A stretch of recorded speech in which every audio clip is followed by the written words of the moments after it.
तो आदाब, नमस्कार, गुड इवनिंग, सत श्री अकाल। आप सभी लोग का स्वागत है क्राइम की कैसा के इस चैनल पे। उम्मीद करता हूँ आप सभी लोग खुशहाल होंगे। सबसे पहले पूरी फैमिली को छोटी दीपावली की बहुत बहुत शुभकामनाएं, बहुत बहुत बधाई।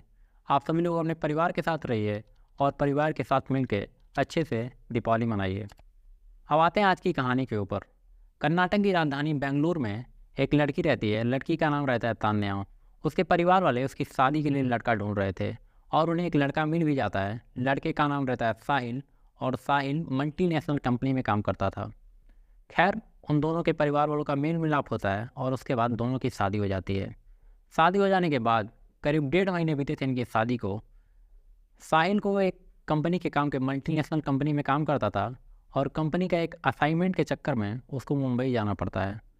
वो अपनी पत्नी को छोड़कर जाना तो नहीं चाहता था, लेकिन फिर भी कंपनी के काम की वजह से उसे मुंबई जाना पड़ता है। वो मुंबई जाता है। करीब 15-20 दिन बीत गए थे। इस बीच पत्नी से बातचीत चल रही थी, सब कुछ ठीक ठाक रहता है। लेकिन अब वहाँ पे जो भी असाइनमेंट का काम था वो कंप्लीट हो गया था। अभी भी साहिल के पास 1 हफ्ते का समय था। उसके बाद वो अपनी बीवी, जिसका नाम रहता है तान्या, उसको फ़ोन करता है और बोलता है, क्या तुम मुंबई घूमना चाहती हो? पहली बार जब ये तान्या बात सुनती है तो एकदम खुश हो जाती है। वो बोलती है, बचपन से ही मेरा सपना था मुंबई घूमने का। टेलीविज़न पे, मूवी में बहुत कुछ मैंने मुंबई के बारे में सुना और देखा है, लेकिन कभी भी अपनी इन नज़रों से मैंने मुंबई को नहीं देखा। अगर तुम मुझे वहाँ घुमाओगे तो मुझे बहुत खुशी मिलेगी। साहिल बोलता है, इसमें सोचने की क्या बात है। 7 अक्टूबर 2011 को तुम्हारा रिजर्वेशन मैं करवा दिया हूँ।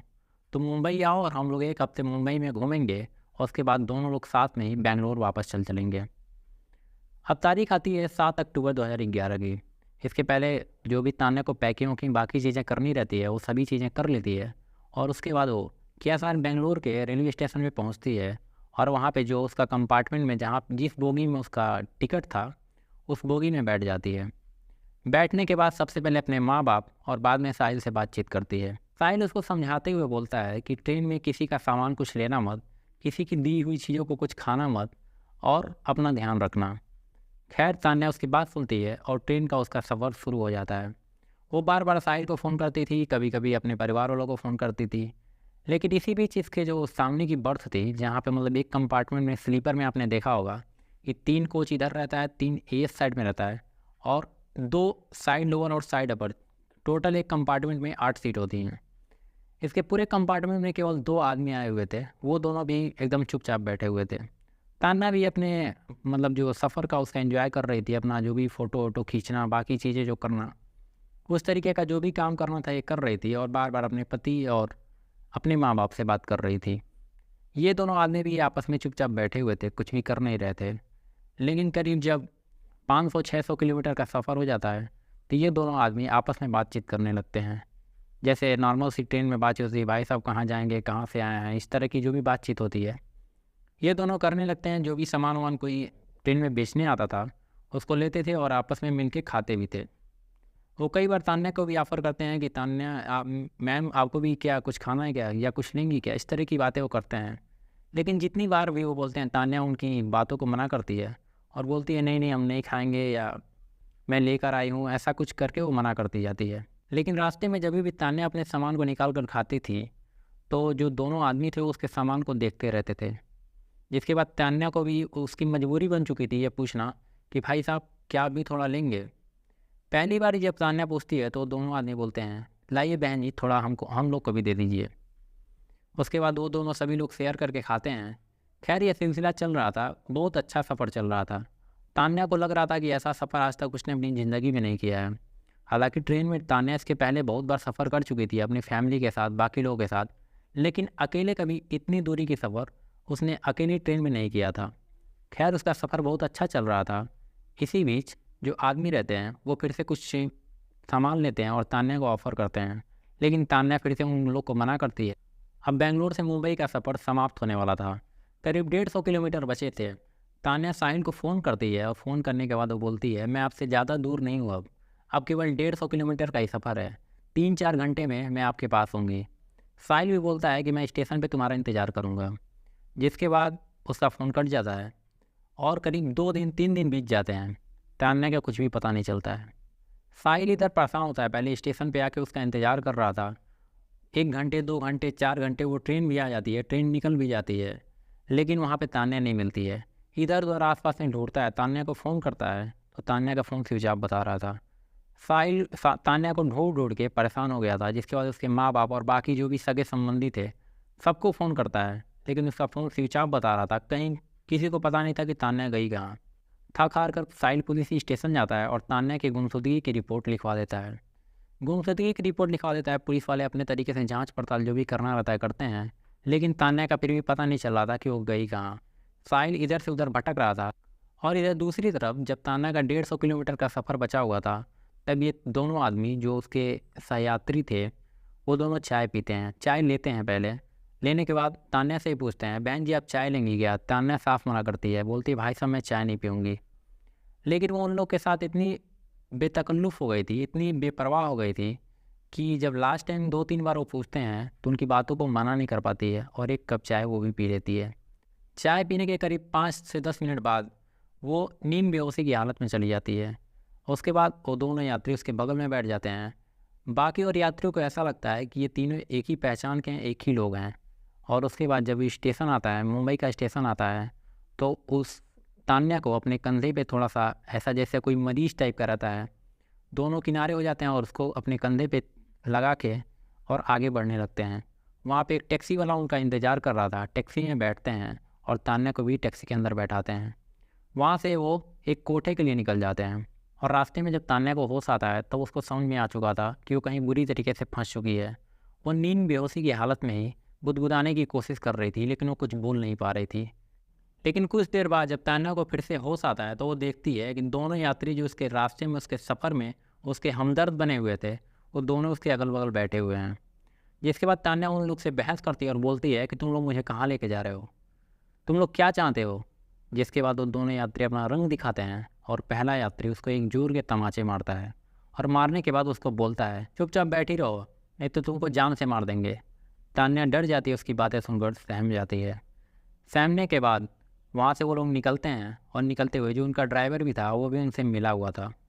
खैर तीनों लेकर उसको निकलते हैं और तान्या को एक कोठे पे लेके जाते हैं। कोठे पे लेके जाने के बाद 2-3-4 लड़कियाँ आती हैं और तान्या को अंदर घसीटते हुए लेके जाती हैं। तान्या गिड़गिड़ाती रहती है, रोती रहती है, चीखती रहती है, लेकिन उसकी चीख, उसकी गिड़गिड़ाहट कोई सुनने वाला वहाँ पे नहीं था। जो उस कोठे की मालकिन थी जिसका नाम था सुनीता पुजारी, वो उन दोनों दलाल को 45,000 रुपये देती है और उसके बाद वो दोनों वहाँ से निकल जाते हैं। सुनीता कमरे के अंदर जाती है और तान्या से बात करती है। वो बोलती है अब तुम कहीं भी नहीं जा सकती, तुमको 45,000 रुपये में मैंने ख़रीदा है, तुम अब कहीं भी नहीं जाओगी, तुम यहीं पे इसी कोठे पर अब काम करोगी। मैंने 45,000 रुपये दिए हैं, कम से कम इसके 10 गुना पैसे भी तुमसे ना निकाल पाई तो इसका क्या फ़ायदा, इस कोठे चलाने का क्या फ़ायदा? इस तरीके की वो बात बोलती है। तान्या उसकी बात चुपचाप सुन रही थी और जो भी अपने पति का नाम था और बाकी चीज़ें थी वो बता रही थी, लेकिन उसकी वहाँ सुनने वाला कोई भी नहीं था। 1 दिन 2 दिन 4 दिन करीब 10 दिन बीत गए थे। तान्या को इतना टार्चर किया जा रहा था, इतना मार पीट रहे थे लोग, न खाना देते थे, न पानी देते थे, परेशान करते जा रहे थे, उसको बहुत प्रताड़ित करते थे। लेकिन तान्या भी जीत में अड़ी हुई थी। वो यही बोल रही थी कि कुछ भी हो जाए तुम लोग मेरी जान तक ले लोगे, लेकिन मैं अपनी आबरू के साथ नहीं खेलूँगी, मैं अपनी इज्जत को अपने दांव पे नहीं लगाऊंगी। इस तरीके की वो बातें बोल रही थी। दूसरी तरफ साहिल भी परेशान रहता है, इधर उधर तान्या को ढूंढ रहा था, लेकिन तान्या का कुछ भी पता नहीं चल रहा था। घटना के करीब 15 दिन बीत गए थे। 16वें दिन वो मालकिन जिसका नाम था सुनीता पुजारी, वो कमरे में आती है और बोलती है आज लास्ट वार्निंग दे रही हूँ, अगर आज तुम ग्राहक के सामने रेडी होकर नहीं बैठी और ग्राहक लोग के सामने नहीं आई तो मैं तुमको आज जिंदा जला दूंगी। 15-16 दिन की प्रताड़ना के बाद अब तान्या भी थक चुकी थी, हार चुकी थी। उसे भी समझ में आ चुका था कि उसे यहाँ से निकालने वाला कोई नहीं है। जिसके बाद उसके पास 2-3 लड़कियाँ आती हैं और उसको इस तरह के वस्त्र पहनाती हैं जिसे देखने के बाद कोई भी मर्द उत्तेजित हो जाए। और उसके बाद उन लड़कियों की लाइन में वो भी लग जाती है जहाँ पे बाकी लड़कियाँ धंधा करती थीं। खैर लाइन में लगती है और एक आदमी उसको पसंद करता है और उसको कमरे में लेकर जाता है। कमरे में लेकर जाने के बाद ही तान्या सुसक के रोने लगती है। वो ऐसा महसूस कर रही थी कि अब उसकी आबरू भी नहीं बचेगी। लेकिन जो ग्राहक रहता है उसकी सुख में और जो रो रही थी उसको देखता है और पूछता है कि क्या हुआ, तुम्हारे साथ क्या हुआ है, क्यों ऐसा रो रही हो? तान्या फिर ज़ोर ज़ोर से रोने लगती है, गिड़गिड़ाने लगती है और उससे बोलती है, भाई साहब मैं ऐसे ऐसे फंस चुकी हूँ। जितनी भी घटनाएं हुई थी उसके साथ सारी चीज़ें वो बता देती है। वो आदमी बोलता है कि मैं तुम्हारी किस तरह से मदद कर सकता हूँ। इसके बाद तान्या बोलती है कि आप केवल अपना मोबाइल दे दीजिए, मैं अपने पति से बात कर लूँगी, वो ज़रूर कोई ना कोई आइडिया निकाल लेंगे मुझे यहाँ से निकालने का। जिसके बाद आदमी अपना फ़ोन देता है और तान्या साहिल को फ़ोन करती है। साहिल भी इसी इंतज़ार में लगा हुआ था कि कैसे तान्या का फ़ोन आए और मैं उससे बात करूं, उससे पूछूं क्या हुआ है तुम्हारे साथ, क्या घटना घटी है। तान्या का फ़ोन जाता है साहिल के पास। पहली कॉल में तो दोनों लोग रोने लगते हैं। रोने के बाद तान्या जितनी चीज़ें हुई थी उसके साथ वो सारी बातें थोड़ा जल्दी जल्दी करके शॉर्ट में बताती है। लेकिन तान्या को जहाँ पे वो थी उसका एड्रेस नहीं पता था, वो किस कोठे में है, किस कोठे के नंबर में है, उसको कुछ भी पता नहीं रहता है। जिसके बाद वो ग्राहक उसकी मदद करता है। वो पूरा एड्रेस जहाँ पे वो था वो सारी चीज़ें उसको बता देता है कि वो किस कोठे में है, किस नंबर में है, किस कमरे में वो आया हुआ है, सारा पता उसका दे देता है। सारा पता देने के बाद वो आदमी जो भी उससे बाकी और चीज़ें हो सकती थी वो करता है, उसकी एक तरह से मदद करता है। मदद करने के बाद वहाँ से निकल जाता है। और इधर साहिल अब इसी उधेड़-बुन में जुटा हुआ था कि पुलिस को खबर दें। अगर बाई चांस पुलिस को खबर देता हूँ और कोई भी मुखबिर जो उस कोठे का मुखबिर हो, वो उसकी मालकिन को खबर दे देगा तो तान्या की जान भी जा सकती है, और नहीं तो तान्या को वो लोग उठा के कहीं और डाल देंगे। जिसके बाद बहुत मुश्किल में साहिल फंस जाएगा, बहुत मुश्किल में तान्या फंस जाएगी। उसके बाद साहिल के दिमाग में एक प्लान आता है और उसी प्लान के तहत वो सीधे डायरेक्ट उसी कोठे पे पहुंच जाता है। हैरानी की बात यह है कि एक पति अपनी पत्नी को बचाने के लिए कोठे के अंदर जाता है। खैर साहिल इस कोठे पे जाता है और कोठे पे जाने के बाद उसके सामने करीब 10 से 12 लड़कियां आ जाती हैं। एक लड़की पर उसकी नज़र जाती है जिसकी नज़रें झुकी हुई थी, लेकिन उन झुकी नज़रों में भी वो पहचान चुका था कि वो कौन है। जिसके बाद वो मालकिन को इशारा करता है कि मुझे ये लड़की चाहिए और वो कमरे में चला जाता है। पीछे पीछे वो लड़की भी आ जाती है। वो लड़की उसको गले पकड़ के रोने लगते हैं। दोनों एकदम सुसुक सुसुक के रो रहे थे। रोने के बाद साहिल को समझ में नहीं आ रहा था कि यहाँ से बाहर कैसे निकलना है, क्योंकि जो कोठे के लोग ये सब बाकी चीज़ें होती हैं ये लोग बड़े ख़तरनाक होते हैं, जान से तक मार देते हैं। जिसके बाद कोठे के अंदर से ही साहिल वहाँ के पुलिस स्टेशन में फ़ोन करता है। फ़ोन करने के बाद जितनी भी उसको परेशानी हुई थी, जितनी भी आप बीती हुई थी तान्या के साथ, वो सारी बातें पुलिस स्टेशन को बताता है और साथ ही साथ उस कोठे का एड्रेस और बाकी चीज़ें भी बता देता है। पुलिस की टीम वहाँ पहुँचती है। पहुँचने के बाद पूरे कोठे को अपने अंडर में ले लेती है और एक एक मकान को खुलवाने लगती है। एक लास्ट ऐसा मकान था जिसमें तान्या और साहिल बैठे हुए थे। उन दोनों को बाहर निकलवाया जाता है और साथ ही साथ उस दिन ऐसी बहुत सारी तान्या को वहाँ से निकलवाया गया था। करीब 10 से 12 ऐसी माइनर लड़कियाँ थी जो उस कोठे में काम कर रही थी। इतनी सारी लड़कियों को निकालने के बाद पुलिस की टीम वहाँ की जो मालकिन थी सुनीता पुजारी, उसकी असिस्टेंट थी एक थी, और साथ ही साथ 2 और मर्द को वहाँ से गिरफ्तार करती है। गिरफ्तार करने के बाद इन सबको जेल भेज दिया जाता है। साथ ही साथ सुनीता पुजारी के द्वारा पता चलता है कि वो जो 2 आदमी तान्या को रास्ते में मिले थे वो दोनों कौन थे।